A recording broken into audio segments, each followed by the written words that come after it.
17장 10절에 아버지 내 것은 다 아버지의 것이요 아버지의 것은 내 것인데 그 말씀을 전제하시네.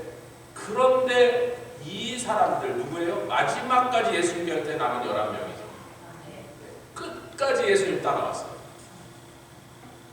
이들은 나를 믿었기 때문에 어떤 걸 믿었냐면 아버지의 말씀을 지켰는데 그들이 메신저인 나를 받았고 내가 전해준 메시지를 믿었기 때문에 아버지의 말씀을 지켰다는 그 세 개가 연결된 거죠. 메신저를 거부하면 메시지도 거부한 거예요. 그리고 메신저를 거부한다는 건 그 메시지를 보내신 분을 거부하는 거거든요. 그 세 가지 다 연결되어 있단 말이에요. 그래서 이제 왕이 다른 나라의 왕에게 자기를 대신하여 사신을 보낼 때를 여러분 생각하시면 돼요. 나를 아버지가 이 땅에 사신으로 보내셨단 말이에요. 메신저. 근데 나를 믿는 이들만이 내가 전하는 그 메시지를 받은 것이고 그것은 당신, 나를 보내신 당신을 믿은 것입니다. 이것을 주님이 계속 연결해서 세 개로 붙여갖고 말씀하고 계십니다. 근데 나를 거부한 자들은 아버지를 거부한 것이고 내가 전하는 말씀도 안 받고 안 믿었나이다. 그래서 믿은 이 사람들 통하여 그들이 나를 믿었기 때문에 내가 영광을 받은 거예요. 여러분 조금 전에 17장 1절부터 5절까지는 아버지여 나를 영화롭게 하셔서 창세전부터 나와 함께 나누셨던 그 영광으로 즉 나를 이 십자가를 지는 이 처절한 사투에서 끝까지 승리할 수 있도록 나를 도우소서 그런 거예요. 과연 예수님이 승리하셨고 영광을 받으셨습니다. 그러니까 십자가의 승리로 영광을 한편으로는 아버지의 뜻을 이루어드리는 영광을 받으셨는데 그 동시에 그 반대편은 그 당신을 십자가도 보기 전에 부활도 보기 전에 승천하는 것도 보기 전에 어찌되든 처음 와서 예수님이 내가 아버지께 보냄을 받은 자라고 하는 그 말을 믿음으로 그 믿은 것이 제자들은 벌써 예수님 영광을 하는 거예요. 참 신앙생활은 믿어드리는 거예요. 그리고 믿는 걸 그렇게 기뻐하시는 또 왜냐하면 또 상대적으로 그렇게 믿는 자가 없다. 예수님 내가 세상에 다시 올 때 믿음을 보겠느냐? 몇 사람이나 그때까지 온전한 믿음 가운데 서 있겠느냐? 주일날 그랬잖아요. 아디도스 왜 가짜를 만들어요? 싸구려 혼다고 가짜만 풀빵 가짜 만든 사람 없어요? 풀빵 그게 싸구려인데 뭘 또 거기서 더 가짜를 만들겠어요? 값어치 있고 귀하고 고귀한 것을 사람들이 자꾸 가짜를 만들어내는 거지. 예수님을 믿는 것이 같이 하겠습니다. 옆에 믿는 게 귀합니다. 우리가 믿어드리면 십자가에서 죽으신 예수님의 죽음이 헛되지 않은가요? 다시 말하면 주님의 입장에서 억울하지 않나요? 당신이 죽으시는 것이 고통스럽고 아무리 처참한 그런 처절한 그런 모습이라 할지라도 자기를 믿어주는 사람들을 위해서 죽는 게 억울하지 않아요. 근데 이제 더 놀라운 사건은 뭐냐면 우리는 예수님의 십자가 사건 이후에 부활 승천하신 것까지 다 듣고 전해서 다 듣고 알게 된 다음에 이건 역사적으로 일어난 분명한 사건을 우리가 듣게 된 다음에 그 다음에 우리는 예수를 믿었는데 예수님은 우리 보고 먼저 흥정을 하지 않으세요. 야 내가 이제 죽을 거니까 내가 죽으면 내가 죽는 걸 보고 믿겠다면 내가 죽고 그러지 않으셨어요. 먼저 죄값을 다 치러버리셨어요.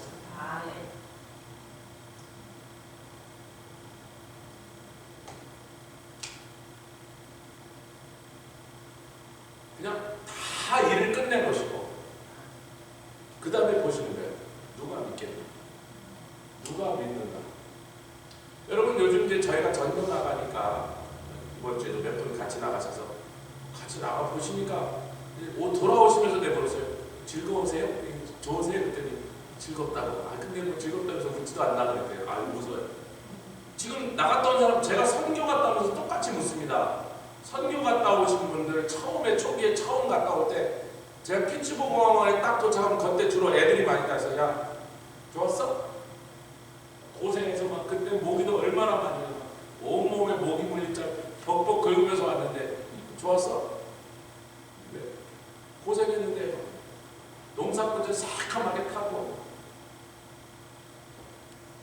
내년에 또 갈 거야? 지금 피츠버그 공항에 딱 돌아왔거든. 아직 집에도 못 갔어요. 피츠버그 공항에 딱 왔을 때 내년에 또 갈 거야? 여러분, 어떤 사람이 내년에 또 갑니까? 고생했어도 감사하고 위험했는데도 기쁘고 뻑뻑 긁을 때도 즐거운데 뭐 그럼 가는 거죠. 다음에 그 제가 피츠버그 공항에 꼭 그걸 물었거든요. 그래 누구 내년에 또 갈래? 좋았어. 네 목사님 내년에 고생 직사리 했는데 네 그래도 갈래요. 이번에도 전도 끝나고 돌아오면서 차 안에 같이 타고 오는 분 얼굴 보고 다 싱글벙글 좋아서 헌해갖고 돌아오는 거예요. 할렐루야. 네. 이번 토요일 날도 나가신 분들한테 물었거든요. 처음 나가신 분들 좋았어요? 할만해요? 저기 오셨네. 선교가 체질이 집사님. 이제 전도가 체질로 이제 바뀌려고. 생각보다 그렇게 힘들지 않더란 말이에요. 그리고 또 나는 자신 없는데 또 주님이 힘을 주시니까 성령께서 역사하실까? 자신 없는 대로 가서 하니까 또 그래도 거기서 하나님이 일하시는 거예요. 할렐루야. 여러분 제가 이제 그런 다음에 오면서 블루오션이란 젊은이들의 블루오션이란 말을 했어요. 블루오션이 뭡니까? 이게 경제적인 그 회사들끼리 하는 이 경제적인 데서 쓰는 거예요. 너무나 많은 회사가 예를 들면 셀폰을 만들면 옛날에 뭐 노키아 이런 데도 만들었죠.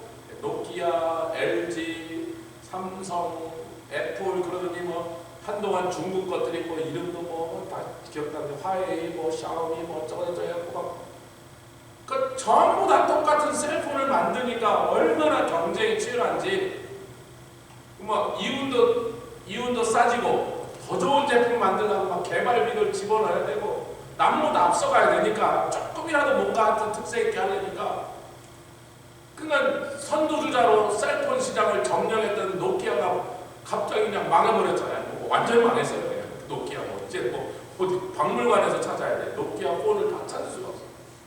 갖고 계시면 오래 갖고 계세요. 나중에 골동품으로 팔지도 몰라. 버리지 마세요. 노키아.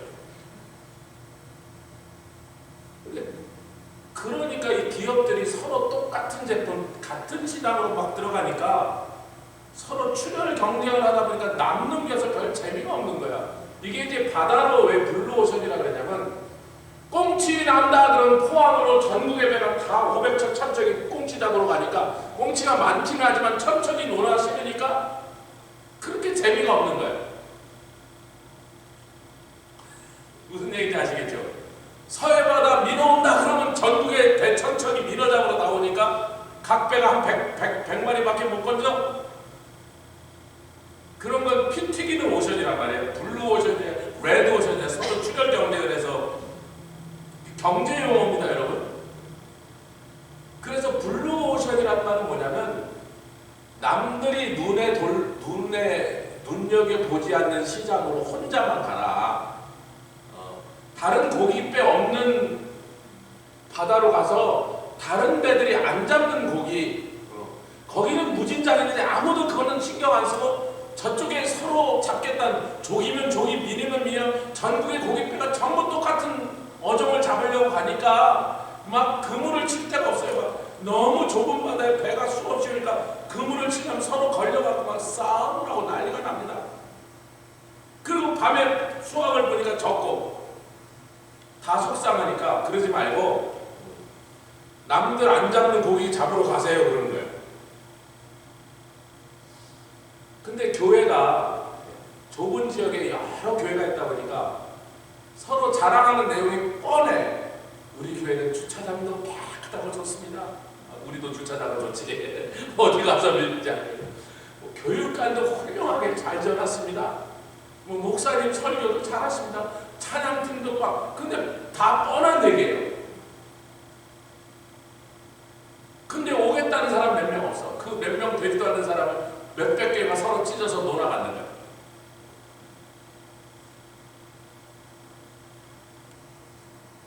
저희는 아무도 안 나가는 쇼핑몰 노방전도 현장에 갔더니 그 고기들이 그런단 말이야. 아무도 여기 와서 예수 믿으라고 하나님 사랑을 전하는 교회가 없는데 당신네 교회만 여기 나오니까 기왕이면 그 교회 가고 싶네 이러고 온다니까. 같이 해서 블루오션. 그게 불러오셔야 돼요. 다른 교회도 전도 많이 하면 이게 거기도 이제 또 배들이 많아져서 또 놀아 먹어야 되는데 우리는 우리 교회를 끌고 오려고 간 건 아니잖아요. 제가 이번에 자꾸 우리 교회를 올 거니까 그 교회 주소나 뭐 전화번호나 뭐 하여튼 이런 거 교회 예배 시간 이런 걸 갖고 다녔는데 우리가 그럴 준비를 안 해갔어요. 우리 교회를 끌고 오려고 한 게 아니었기 때문에. 그래갖고 막 우리 집사님 주소를 목사님 우리 교회 주소가 뭐지? 그 자리에서 막 적어가지고 그래서 할 수 없이 이번 주에 그것도 인쇄해서 갖다 놨습니다. 예. 교회 오겠다는 사람은 줘라. 우리 교회를 오겠다는 사람은 우리 교회 인포메이션을 좀 줘야 되니까 그냥 그 자리에서 이렇게 주라고 그래서 새로 딱 인쇄해서 갖다 놨습니다. 그러니까 우리가 처음에 한 달 동안 나갈 때는 우리 교회를 꼭 데리고 오려는 게 주요 타겟이 아니고 하여튼 아무 교회 가도 좋으니까 예수만 믿고 구원받아 천국만 가면 좋겠다. 근데 그것을 사람들이 보면서 야 기업 갈 거면 저 교회 가자 된다. 그 인쇄하느라고 몇백 불 갑자기 더 들었어. 즐거운 고민이잖아요. 생각지도 않은 고기가 들어오는가 그 물에. 야, 그 제가 생각하면서 참 그 경제학자들이 말하는 블루오션이네 우리가. 아무 다른 배가 안 나왔어 그 동네. 사방 망망대에 다 돌아와도 우리 배밖에 없어. 뭐 갈치가 걸려도 되고 뭐 민어가 걸려도 되고 조기가 걸려도 되고. 그 외에 생선 얘기 거기까지만 하겠습니다. 제가 생선 장사니까 하나로만 밤새 생선 얘기를 뭐 그물 던지면 무슨 고기라도 걸려오는데 뭐 할렐루야. 그 동네 다른 배가 없다니까요. 참. 작년에 선교지 가니까 오늘 왔으니까 뭐 아무 교회도 안 오니까 우리 교회밖에 안 왔어. 2022년도에 한 교회도 안 왔어. 우리 교회가 왔어. 그러니까 거기 목사님들이 감동하는 거예요. 다 안 오는데 이 교회만 왔단 말이에요.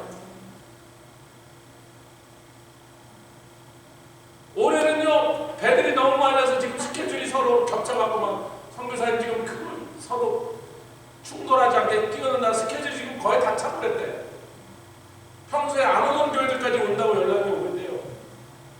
메디컬 팀도 얼마나 많이 오는지 제발 1년에 6팀 이상 못 받겠는데 지금 사정하고 있다. 10몇 팀 오겠다 그래서 다 자르고 있어요. 감당이 안 되니까. 근데 아니 올해는 많이 온다는데 그런 효과가 날 거 아니야? 작년에 우리가 왔을 때 거기 목사님들이 감동했어. 저 피츠버그 교회가 진짜구나. 이렇게 위험한데도 온 저 교회. 아니 뭐 우리가 경계에서 그분들 끌고 뭐 우리 교회 올려는 이런 게 없으니까 뭐 어느 교회 팀이 와서 은혜만 받으면 되죠. 우리는 경쟁하려고 한 거 아니야. 근데 그 현지에 계시는 분들의 마음속에 그 코로나 팬데믹을 뚫고 제가 5월 달에 갔을 때는 공립학교고 교회도 완전히 락다운했다 문 연 지 얼마 안 됐고 불과 한두 달밖에 안 됐고 전부 다 마스크 끼고 있었거든요. 근데 제가 가서 답사를 하고 현지 지도자들 만나고 우리가 10월 달에 팀이 갔어. 거기 있는 현지인들이 굉장히 인상적인 거예요. 야, 이 코로나 뚫고 저 사람들 온대네. 우리들이 그분들의 마음에 각인돼. 저 사람들은 진짜 하나님의 사랑을 우리에게 나누려나 보다. 그게 말뿐인 사랑이 아니구나. 그러니까 올해는 블루오션 아니고 배들이 많지만 그래도 우리 그물에 들어올 것 같아요.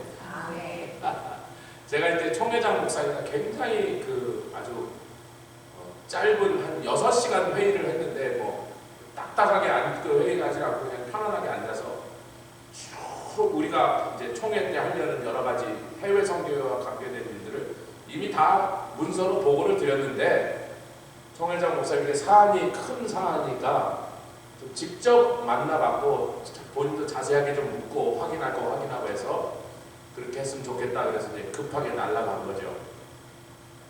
총회장 목사님과 오후 한 점심 먹고 이제 커피 마시고 이제 정신 좀 차리고 한 2시부터 앉아갖고 저녁 먹고 그 다음에 한 2-3시간 더 했으니까 한 6시간 정도 쭉 하여튼 모든 걸 다 정리를 하고 확인하고 허락을 받고 동의를 받고 이렇게 굉장히 임팩 있게 이렇게 매일 했는데 그 와중에 점심 두 끼, 어제 아침까지 세 끼를 같이 먹다 보니까 식사 시간에는 뭐 밥 먹으면서 이 얘기 저기 하면서 당신이 이제 노스캐롤라이나 페이블에 20년 전에 교회를 개척했는데 이분이 한국에서 영화배우였습니다. 탤런트에서 영화배우는 아니고 탤런트였는데 제법 옛날 분들은 아시더라고요. 이분을. 이렇게 다니다 보면 뭐 이래고 그래요. 옆에 같이 걸어가다 보면 한국 분들이 있는데 가면 저기 예, 맞습니다. 알아보는 사람이 있더라니까요. 아주 유명 스타는 아니었는데 그래도 탤런트로 중견 탤런트로. 근데 이제 그 중간에 예수를 믿고 자기가 주회종으로 부르심을 받으니까 한국에서 탤런트 생활을 계속했다가 안 되겠다 싶어서 딱 끊고 미국에서 제가 다니던 신학교에서 같이 신학을 하시면서 전도사 시절부터 이렇게 거의 나이 차이는 저랑 나지만 늦게 하셨으니까 거의 학교도 같이 다니고 저보다 목사 한수 그냥 한두 해 먼저 받으시고 저보다 여기 피치고 오기 전에 한 2, 3년 전에 이제 노스캐롤라이나에서 교회를 개척하셨어요. 근데 롱 스토리 쇼, 그 얘기만 계속 할 수는 없는데 한 10여 년 잘 서서 그 지역에서 교회도 잘 부흥하고 성전도 300석 들어가는 여러분 노스캐롤라이나 페이블이 뭐 그렇게 한국 사람이 많다 했더니 여기보다 많더라고. 한 5천 명 된대요. 지금도. 그때는 한 10,000 명까지 됐을 때. 미군 부대가 굉장히 큰 부대가 거기 있어요. 그렇게 저렇게 해서 하여튼 한인들이 한 10,000 명 가까이 살았는데 그래도 하여튼 시골에 있는 그 도시에서 300명을 들어가는 성전을 아름답게 건축해서 봉헌하고 교회가 막 소문나게 막 잘 자라고 있었는데 갑자기 어느 날부터 어느 한 사람이 막 이상한 소문을 터뜨리면서 막 주의종을 욕을 하고 막 비난을 하고 별별 얘기를 하는데 자기는 그래도 뭐 저 사람이 저래도 내가 10년 동안 가르치고 먹이고 했던 돌보던 약물이 있는데 뭐 저 미꾸라지가 한 마리 그런다고 잠깐 흙탕물이 생기겠지만 뭐 그냥 그러고 말겠지 그랬대요. 근데 희한하게 성도들이 그 사람 말을 믿더래. 그래서 하여튼 막 빠져나가기 시작하더니 한 1년 지났더니 성도 6명이 나가요. 그래서 이제 그 6명은 도저히 뭐 교회 렌트 몰개지도 못 물고 그래서 다 그냥 건물도 넘겨버리고 집에서 예배를 드리다가 그렇게 되니까 이제 뭐 한 분 돌아가시고 한 분 이사 가고 결국 교회를 문을 닫았는데 자기가 1년, 2년 동안에 막 그때 암도 오고 얼마나 스트레스가 한국에 가서 이제 몸을 좀 치료하고 회복이 돼서 다시 돌아오셨는데 여기서 계속하라는 마음을 주셔서 교회를 다시 시작하라고. 지금부터 한 10년 전에 옛날 10년, 그 후 10년에 새 교회를 시작합니다. 교회 이름도 새롭게 하고 이 얘기를 저희도 몰랐던 얘기 지금 하시는 거예요. 1대1로 앉아서 밥을 먹으니까 조 목사 내가 그랬어. 그래서 그러셨어요. 나 몰랐습니다. 그 정도까지 좀 어려우셨다는 얘기 드렸는데 그 몸에 암도 오고 정말 사는 게 아니고 그랬는데 희한하게 그날 처음에 갔을 때 우리 공항에서 픽업한 게 그 집 아들인데 목사예요. 영어권 목사죠. 조 목사님 제가 둘째 아들이 제가 100명이 넘던 성도가 다 떠나고 5명 남는 꼴을 보면서 다른 집 아들 같은 분통이 터져서 탈선을 하거든요. 근데 청소년이에요. 고등학생인데 여러분 보세요. 그 지경이 돼서 비참하게 된 아버지 옆에 환상이 갑자기 일어났는데 주님이 그 아버지 옆에 서 계시더래요.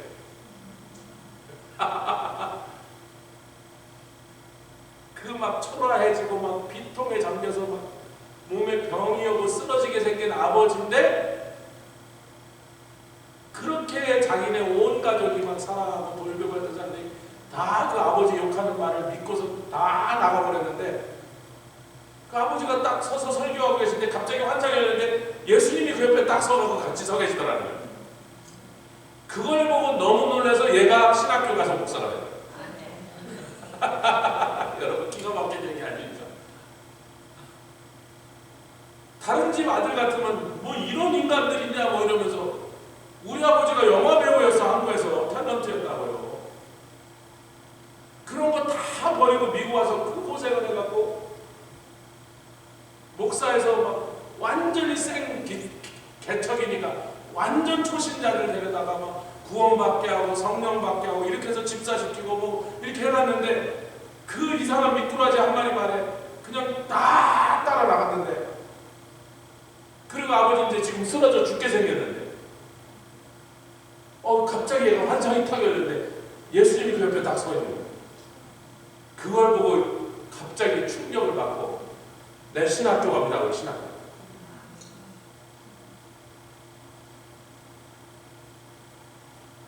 그리고 자기는 이제 새로 시작했으니까 아직 교회가 어렵죠. 뭐 겨우 한 10몇 명 이렇게 모이는데 자기가 기도하고 있는데 성령께서 그렇게 회개를 시키시더라. 자기가 막 교회도 부흥하지만 막 탤런트가 막 목사 돼서 이민교회에서 목회를 잘하니까 한국에 가면 막 여기저기 방송에서 뭐 새롭게 하소서 뭐 이런 데 있잖아요. 그런 방송들 거기서 막 와서 간증하라 해서 또 간증하고 막 사람들이 아이고 목사님 뭐 옛날에 탤런트 할 때보다 지금 주의 종에서 뭐 더 멋있어요. 그러고 막 이 교회 저기에서 와서 집회하라 그러고. 자기는 몰랐는데 자기 안에 교만이 찾아와. 성전도 아름답게 건축을 해놓고. 그래서 이제 그 2년 동안 교회를 문 닫고 병 치료하고 이러면서 만신창이가 돼서 있을 때 하나님이 그냥 2년 동안 회개를 얼마나 시키셨는지 자기가 막 날마다 하나님 앞에 주님 잘못했다고 자기가 회개했더니 이제 새 기회를 주신 거야. 내가 여전히 어렵죠. 뭐 몇 사람 안 데리고 다시 시작했으니까 옛날에 건물 지었던 건 다 잃어버리고 뭐 밑바닥부터 다시 시작하는데 나이는 10년이 더 지나갔고 그 교회가 뭐 한 1년 돼도 한 10명밖에 안 모이더래. 그런데요 자기가 그때 갑자기 성령께서 또 한 가지 얘기하시면서 너는 입으로는 선교하면서 제가 선교위원장이니까 선교 얘기를 하시려고 지금 그 얘기를 했죠. 입으로만 강단에서 막 선교를 강조하고 그랬지 네가 언제 니네 교회에서 선교를 제대로 한 적이 있냐? 그렇게 야단치시더라고요. 그래서 교회 창립 1주년 기념에 선교사 10명을 초대했대요. 10명. 선교 대회를 연다 그러고 선교사 10명을 초대했는데 뭐 비행기표 보내줘야지 그래도 뭐 사례도 좀 해야지 또 선물도 해야지 그래갖고 자기네 10명 정도 모이는 교회가 선교사 10명을 데려다놓고 성도 한 명당 선교사 한 명씩 모셔올 거야. 남미, 중미, 막 아시아 막 해갖고 10명을 모셔다놓고 10사람이서 근데 얼마나 선교사님들도 기뻐하고 처음에 와보니까 성도가 10명밖에 없는데 자기네는 10명을 모셔왔으니까 좀 이상하다 분위기가.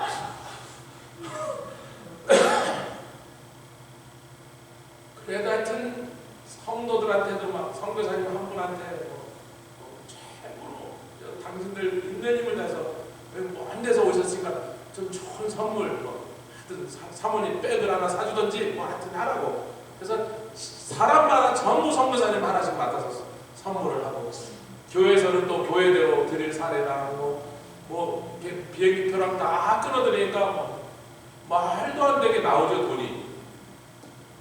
그랬더니 사모님 이제 불평을 하는 거야. 아니 교회나 좀 키워놓고 뭐 선교 대회를 하든지 아니 모시려면 한 2-3분이나 모시지 무슨 10사람이나 모신다고 무슨 돈이 있어서 이걸 감당하겠느냐고.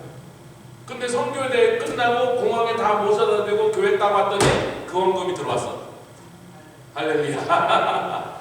그래서 그 해부터 지금까지 해마다 선교대회를 열면서 선교사를 초청해서 최고로 대접을 해드리고 선교사님들 위로를 해드리고 그랬더니 그분이 하는 말이에요. 내가 조목사님한테 내가 뭐 정치적이야 아니면서 날 좀 찍어달라고 그러고 돌아다닌 적이 있어 누가 나를 알기를 해. 그런데 자기가 하나님 앞에서 그렇게 엎드려 회개하고 교만을 회개하고 선교하라고 말만 떠들었지 선교하지 않은 그것도 회개하고 그래서 그냥 무조건 교회를 선교해야겠다 해서 그 다음부터 막 선교사를 돕는 일이라고 그냥 뭐 앞장서서 온 교회가 했더니 하나님 교회도 회복시키고 계시고 자식들이 주의 종이 되고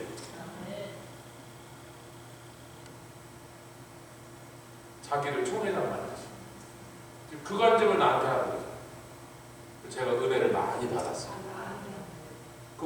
그래서 이제 속으로 우리 교회 얘기는 안 했어요. 뭐 총회장님이 그러신데 나도 뭐 장군 멍군 할 수 없으니 그래서 우리도 속으로 우리가 제대로 하고 있구나. 우리가 교회가 선교했더니 교회를 축복하시고 전도하니까 막 이렇게 교회의 은혜를 부어주시니 제대로 가고 있는 거예요. 저도 총회장 시키려나 주님이? 아니 그건 아니에요. 아니 그러니까 그분의 간증들을 그러니까 조 목사 내가 총회장 하게 생겼어? 누가 나를 알아줘? 내가 뭐 총회장 하겠다고 나섰어? 근데 그냥 하나님 시키시는 거예요. 그런데 이분이 지금 2년 하고 이제 4월달에 임기가 끝나는데 그동안 사실 총회가 너무 정치적인 파동이 돌아서 서로 막 총회장 하겠다 그러고 그럼 그렇게 하겠다 그래서 총회장 하시면 좀 잘하셨으면 좋은데 별로 잘하시지를 않으셔서 총회가 참 어지럽고 어렵고 우리들 회원들의 마음들이 참 상하고 그랬는데 이 목사님이 오셔갖고 총회 내부에서 이렇게 바로잡을 일들을 저한테 들려주시는데 목사님 감사합니다. 무슨 야망도 없고 자기 개인의 무슨 욕망도 없고 오직 이 총회가 소속한 교회와 목사들이 목회자들이 하나님 앞에 바르게 서기를 그렇게 소원하면서 그렇게 애쓰신 그분들을 제가 쭉 듣고서는 주님 감사합니다. 저에게도 참 귀한 시간이 됐습니다. 할렐루야. 뭐 이번 4월달에도 누가 되실지는 모르지만 우리가 이제 총회장은 2번까지만 할 수 있어요. 연임까지만 되니까 한 번 더 주님이 하시면 총회가 좀 더 든든히 서겠다는 그런 생각을 가지고 들어와서 김웅철 목사님 내 표 한 표는 받았어. 예. 그리고 이제 제일 중요한 게 선교사님들을 총회가 끝나고 한 이틀 정도 우리가 재직해서도 제가 얘기한 대로 한 이틀 정도를 우리가 총회 오신 선교사님들을 모시고 그분들을 위로도 해드리고 또 네트워킹도 해드리고 무엇보다도 그 핵심 이제 포스트 팬데믹이 끝나갈 때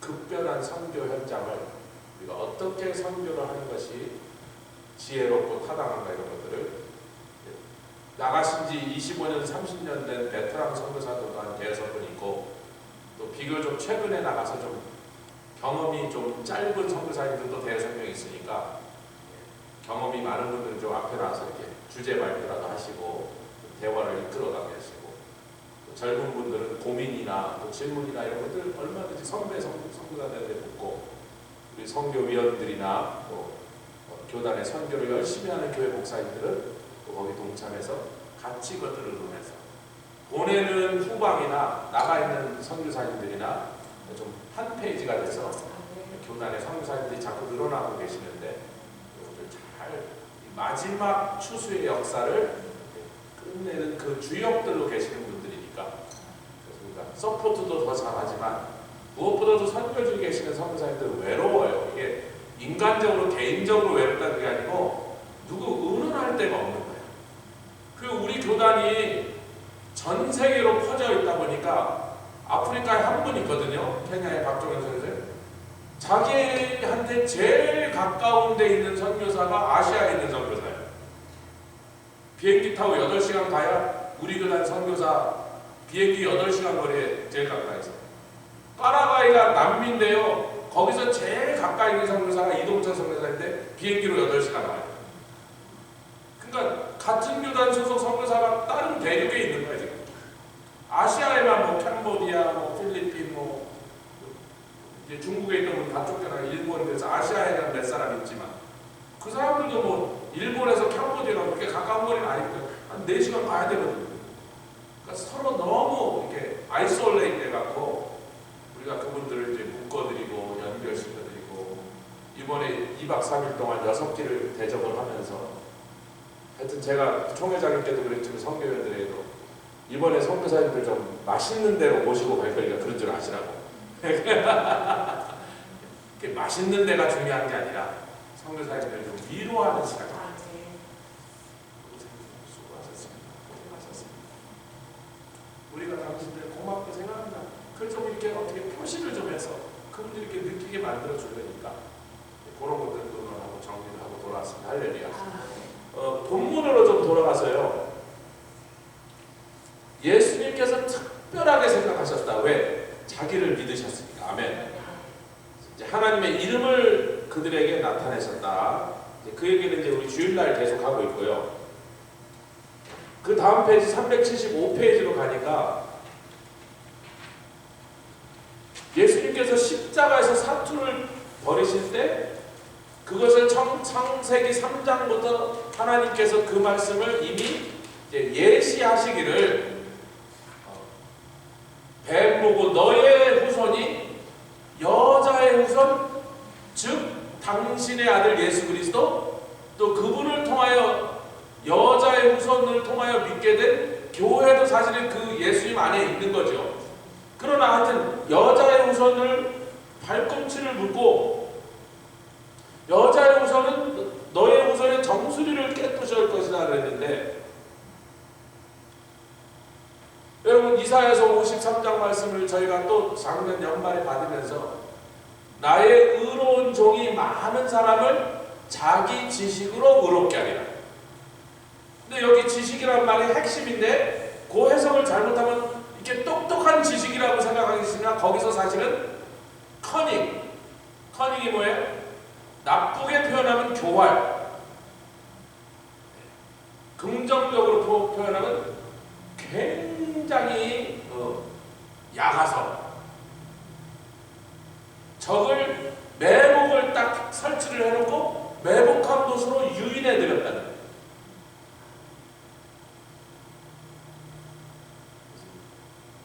들고 물어 그런 거야. 내 발꿈치는 상해줄게. 그게 십자가에서 죽음이죠. 그러나 너는 네가 승리하는 줄 알고 그냥 좋아서 확 물을 때 내가 너의 권세를 왜 머리는 권세의 시작이니까 너의 힘과 권세의 시작에 그 근원을 깨부숴 버리죠. 과연 십자가에서 마귀의 권세는 깨부서졌고 그의 왕국은 무너져 버려요. 그의 세력은 이제 예수님한테 꼼짝도 못하게 패배해 버렸어요.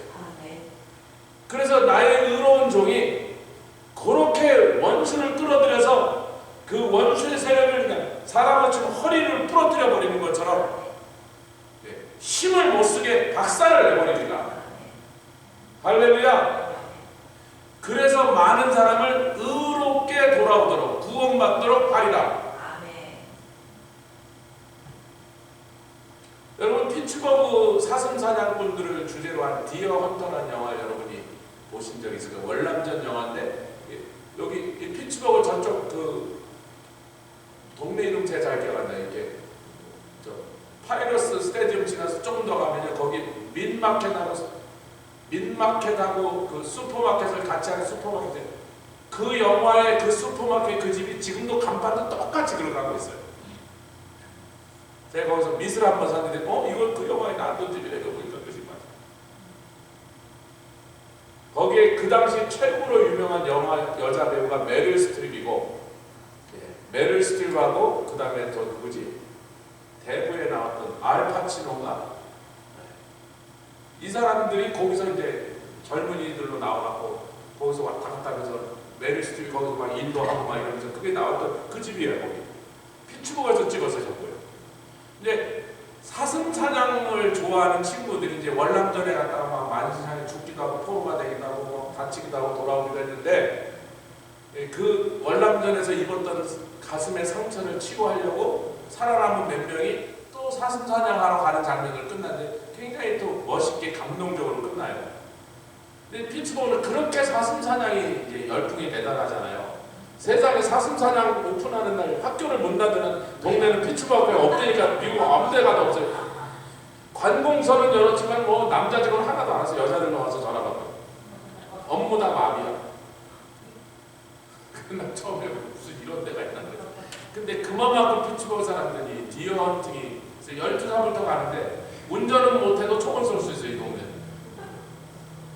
근데요 여러분 12살 된 애들이 다 같이 아빠를 따라서 사슴 사냥을 하는데 뭐 몇 달 전부터 총기 교육해서 이제 총 쏘는 것도 다 훈련받고 하니까 아니 뭐 가만히 있는 사슴을 걔가 뭐 창 들고 덤비는 것도 아니고 그냥 가만히 이러고 있는 사슴을 망원 연기가 요즘 얼마나 좋아해서 망원 연기 조선에서 막 탁 쏘니까 저도 세상에 태어나서 바보코가 쏘라서 한번 탁 쏘서 그냥 맞추더라고. 총도 좋고 그러니까. 그럼 뭐 그까지 사슴 뭐 서 있는 사슴 잡는 건 뭐가 어려워. 근데 어려운 게 뭐냐면 사슴이 죽고 나면요 죽은 지 30분 안에 그러니까 사슴이 막 총 맞고 어디 가면 막 쫓아가는 이유가 잘못하면 놓쳐버린 거야. 그 30분 안에 가서 내장을 다 빼야 돼. 사슴 죽은 데까지 가면 아버지가 칼을 탁 꺼내갖고 잘 갈았던 칼이죠. 배를 딱 갈라요. 애가 이제 옆에 얘가 쏜 거야. 아빠는 이제 보여주는 잘 갈아. 배를 이렇게 갈라. 쫙 갈라요. 그럼 막 피와 내장이 나오는데 막 냄새가 얼마나 납니까? 그걸 막 내장을 손으로 막 꺼내고 막 끔찍하죠. 피가 막 쏟고. 그러면요 웬만한 남자애들이요 그런 광경을 처음 보는데 막 토하고요 막 울고 그래요. 울고 너무 끔찍하니까 그래서 아버지가 네가 꺼내! 이런단 말이야. 심장을 잡고 꺼내! 뭐 막 이런단 말이야. 뭐 굴뚝굴뚝 아주 뚝 심장을 꺼내야 되니까 비약한 애들 그날 가면 이제 다시는 안 가요. 평생 못 가는 거야. 뭐 토하고 막 그런데 울고 엉엉 울어요.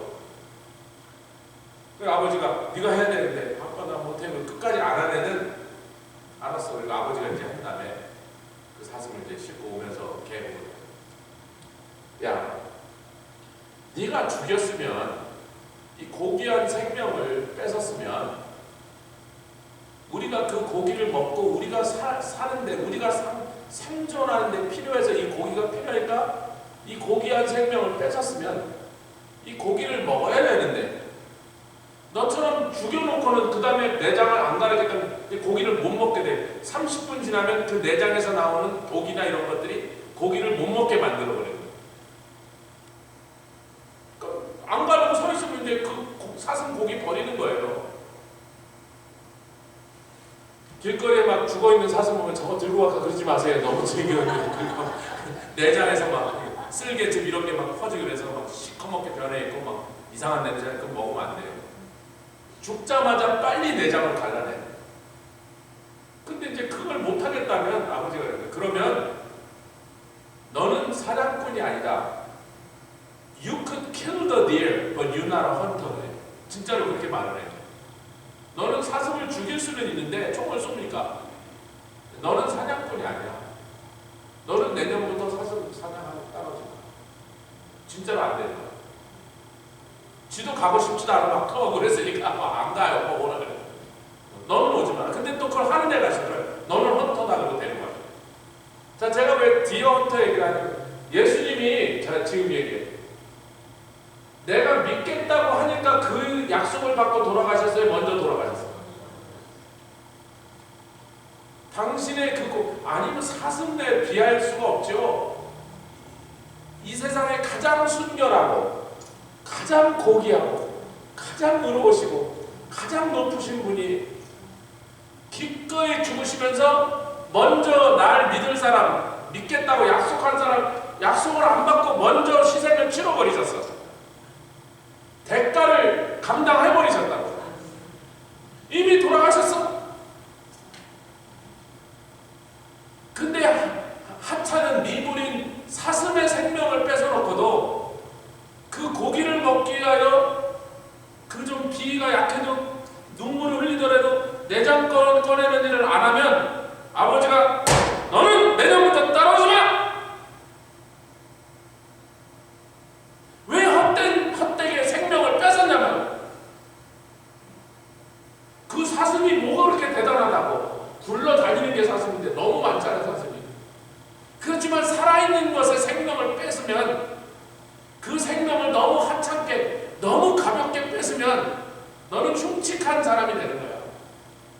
그 사슴이 자기한테는 하나밖에 없는 생명을 바쳤으니까 그 죽음이 헛되지 않게 하려면 그 고기를 갖다 다 먹고 뼈까지 곰국 내서 다 먹으란 말이에요. 여러분, 사슴뼈를 삶아 드시면, 사슴 정강이 뼈를 삶아 드시면 류마티스 관절염 특효예요. 원하시는 다음에 드릴게요, 제가. 그러니까 막 뿔은 또 뭐 노경. 그런데 어찌 우리 예수님의 그 고귀한 생명을 뭐 그까지 사슴 아니고 사슴 아니라 뭐래도 그렇게 엄청난 희생을 주님은 치르셨습니다. 기꺼이. 그렇다면 그분의 죽음을 헛되지 않게 하는 유일한 것은 믿고 그분의 죽음으로 인한 나에게 주신 은혜에 거저 주시는 은혜, 구원을 빨리 받는 거 외에 그분의 죽음에 대한 게 다른 반응이 있었어요. 할렐루야. 376페이지 여기만 좀. 376페이지 중간에 보면 요한복음 6장 29절 말씀 제가 거기다가 다시 한번 인용을 했죠. 한번 요한복음 6장 29절 보겠습니다. 요한복음 6장 29절. 요한복음 6장 29절 우리 같이 한번 읽겠습니다.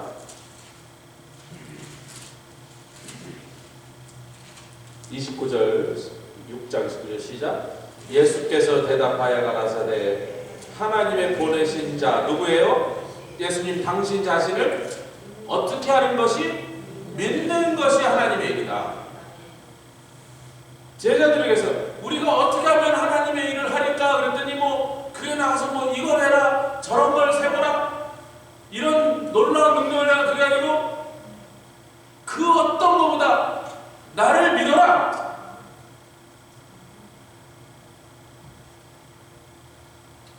하나님의 일 해드리기 쉽네. 잘 믿읍시다. 세게 믿읍시다. 예수님만 믿어드리면 그렇게 기뻐하신다는 거예요.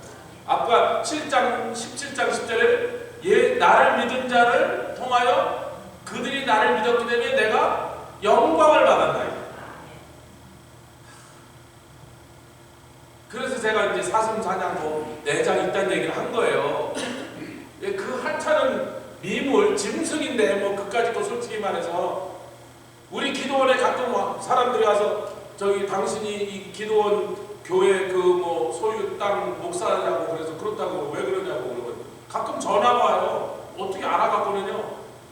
그 교회 목사님 맞냐고 그래서 맞다고. 당신 누구냐 그러고 제가 그 기도원 근처에 사는 사람인데 당신 교회 소유 그 땅에 사슴이 많이 돌아다닐 때 사냥 시즌 되면 내가 가서 좀 잡으면 안 되겠습니까? 참으시라고. 돈 좀 내가 됐다고 참으시라고. 너무 많아도 골치 아프거든요. 적당히 있어야지 뭐. 적당히 죽일 놈은 죽고 뭐 이렇게 없애줘야 솎아줘야 되잖아요. 그렇지만 사슴이 귀한 거예요? 사슴의 생명이 귀한 거예요? 살아있는 그 생명을 고귀하게 함부로 죽이면 안 돼요.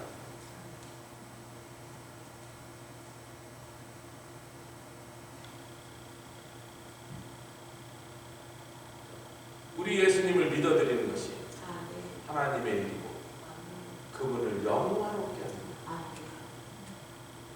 우리는 벌써 예수님을 영광스럽게 하는 일을 이미 한 사람들. 그 다음에 예수님이 요한복음 17장 1절부터 5절 그건 읽겠습니다. 6장 39절 40절도 읽고 17장 1절부터 5절 읽고 마치겠습니다. 39절 40절 시작. 나를 보내신 이의 뜻을 행하려 합니다. 자, 예수님이 나를 믿는 것이 하나님의 보내신 나를 믿는 것이 하나님의 일이야. 그런데 나를 보내신 분이 하나님이잖아요. 그건 예수님이 이제 나를 믿으면 나를 보내신 하나님을 믿는 것이고 그게 하나님의 일이야.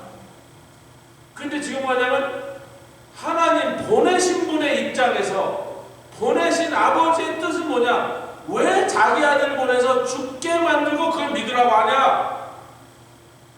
우리는 정답을 이미 알고 있으니까 정답이 좀 별로 그렇게 감동이 안 돼. 왜? 정답을 미리 알고 있으니까. 영화의 마지막 결말을 보고 나면 영화가 좀 시시하잖아요. 그걸 안 봐야 되거든요.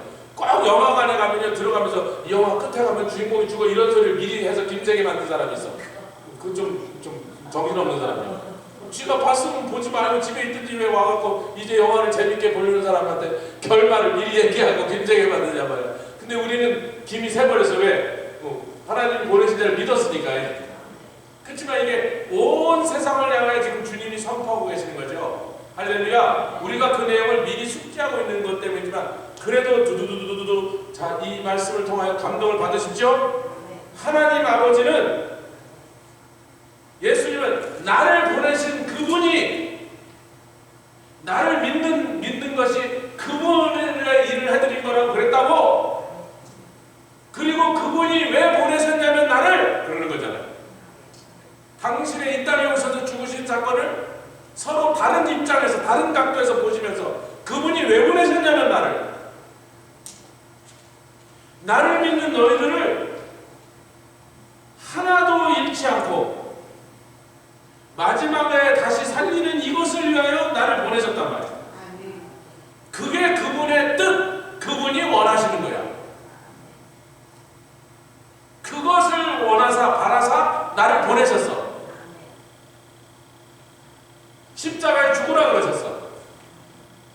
그러나 그러려면 너희들이 믿어야 돼.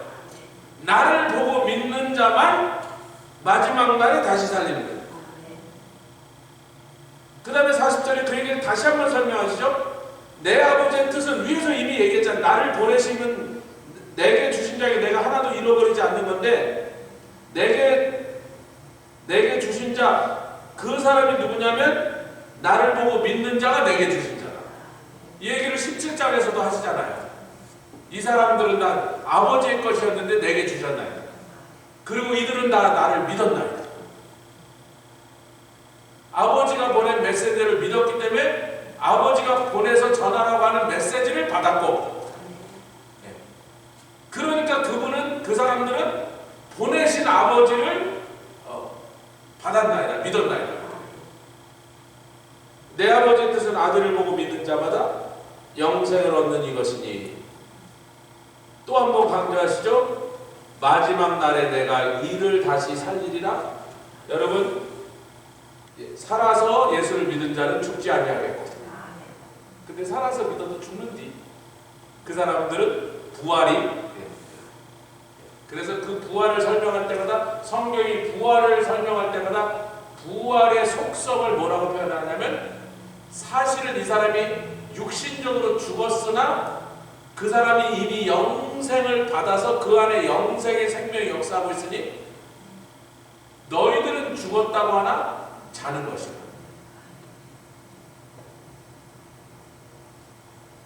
그 안에 있는 영생을 죽이지 못하니까 잠시 육체만 썩게 해서 자는 거라. 그러니까 부활을 설명할 때마다 죽은 게 아니라 자는 거야. 우리가 이제 죽었다가 부활할지 아예 안 죽고 휴거할지 그거는 뭐 주님만 아시는데 뭐 이쪽이나 저쪽이나 별 상관은 없다. 아멘 합시다. 별 상관없다. 이래도 좋고 저래도 좋고, 죽었다가 부활하면 장의사만 몇천불 벌고, 죽지도 않고 그냥 휴거하면 장의사가 섭섭하고, 그쪽은 차이가 있지만 우리는 아무 차이가 없다. 할렐루야. 왜? 이러나 저러나 이미 예수를 믿은 사람은, 나를 믿는 자는 영생을 얻었으니 그 영생을 얻은 자는 마지막 날 내가 반드시 일으켜서 부활하여 나와 함께 영원한 생명으로 나아간다. 그것을 원하셔서 그 일을 위하여 나를 보내셔서 죽게 하십니다. 잘 알고 있는 사실이죠. 그러나 이것을 예수님이 지금 아버지의 그 뜨거운 마음을 생생하게 전하고 있는 거예요. 그러니까 교회가, 목사가 이거 외에 딴 걸 갖고 열려고 딴 거에 바쁘면 아버지는 굉장히 속이 상하실 거예요.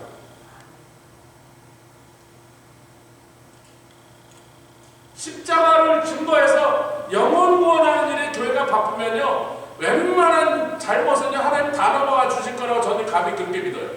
뭐 조금 인간들이 실수도 하고 싸움도 하고 뭐 싸움하자는 게 아니고 좀 실수로 인간이니까 목사도 실수하고 그래도 왜 하나님이 가장 기뻐하시고 가장 처음부터 끝까지 바라시는 내가 왜 내 아들을 죽겠냐. 여러분 기계 내가 왜 내 아들 그렇게 사랑하는 독생자를 죽기까지 하면서 이 땅에 보내 십자가에 매달리게 했는데 그것에 대하여 against that 그것에 비추어서 너희들은 뭐 하고 있느냐 그러는 거예요. 아멘. 교회가 성도가 뭐 죄종이 그 놀라운 하나님의 그 사랑의 마음으로 인하여 아들을 죽게까지 하는 그 엄청난 대가를 하나님 치르시면서까지 하시려고 했던 그 일을 믿고 다 영생받고 그걸 그렇게 원하셨기 때문에 그러니까 그거를 믿어서 구원받은 우리들이 할 일은 그리고 그런 사람들이 모인 교회가 또 그 교회에서 맨날 앞에 나와서 떠드는 목사라는 사람들이 설교자라는 사람들이 할 일은 그거 전하는 것밖에 없어요. 예, 그거 잘 전하면 일단 90점 나머지로 뭐 97점인지 5점인지 결정되는 거고 그거 안 전하면 10점부터 시작하는 거예요. 웬만한 건 아무리 잘해봐야 20점밖에 틀렸어요. 아버지의 뜻, 아들의 뜻, 예수님 거기에 우리가 맞춰져서 우리도 믿고 구원받고 그 놀라운 것을 나가서 전하는 우리 교회를 하나님이 사랑하신다 이렇게 우리가 간주해도 아무 문제 없다고 저는 생각합니다. 할렐루야. 우리 기도하겠습니다. 주님 감사합니다. 주님 우리가 나가서 예수를 증거할 때 어찌 그렇게 우리의 마음이 기쁜지요. 알고 보니 우리의 마음이 기쁜 것에서 출발한 것이 아니라 주님의 기쁨이